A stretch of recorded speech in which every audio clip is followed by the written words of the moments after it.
இந்த கோச்சமோட இன்னொரு welding machine மூலத்துல கொண்டு வந்து கொடுத்துருந்தாங்க. வெல்டிங் அப்பப்போ விட்டு விட்டு வருதுன்னு.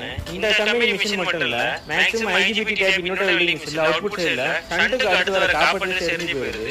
இதை டைரக்டா சால்விங் பண்ணாதீங்க. ஃபர்ஸ்ட் பழைய போல்ட் நட்டீங்க, அவுட்புட் கனெக்டரோட போல்ட்டையும் கலட்டிட்டு இன்னொரு யூஸ் பண்ற காப்பர் லக்கை கரெக்டா தேவையான அளவுக்கு எடுத்து இதை சால்விங் பண்ண போறேன்.